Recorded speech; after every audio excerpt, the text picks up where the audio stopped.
When Britain leaves the EU, the government says free movement of people will come to an end. But what will replace it? Well, today we're getting a little more idea of what's planned. At the moment, anyone from the EU can visit the UK as a tourist without any kind of visa, and 25 million did last year.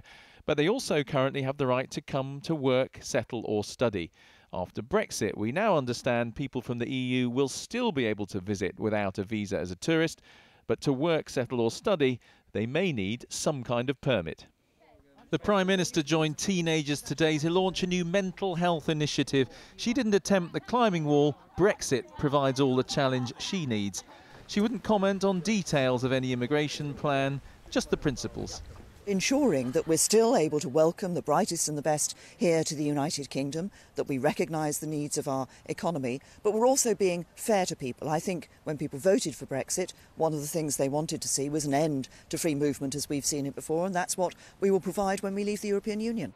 But for those who at the referendum wanted to take back control of Britain's borders, aren't they worried that free access for tourists could just effectively mean the continuation of free movement? We're going to have control of our borders. There are many, many reasons why people would quite rightly wish to visit our great country, and what we've got to make sure is that they're the right reasons and not the wrong reasons. So freedom of movement will continue, but not freedom to work or to claim benefits. It's starting to look as if the practical control of immigration may be exercised not at the border, but at the workplace, with the responsibility on the employers to establish the status of those they hire. And for some, that is not welcome. Small businesses already have an awful lot of cost and administrative burdens, and they cannot afford to have another big one simply to get access to the workforce that they need. So whatever system is put in place, the government can't expect smaller businesses that don't have big HR departments, in effect, to act as immigration officers.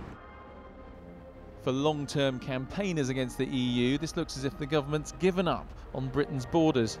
I've seen Tory administrations make a whole series of promises about what they would do to reduce immigration from non-EU countries.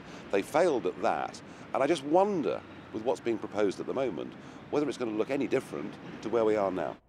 The government doesn't want to hinder tourists visiting the UK, but it does want to control somehow just who's coming and why.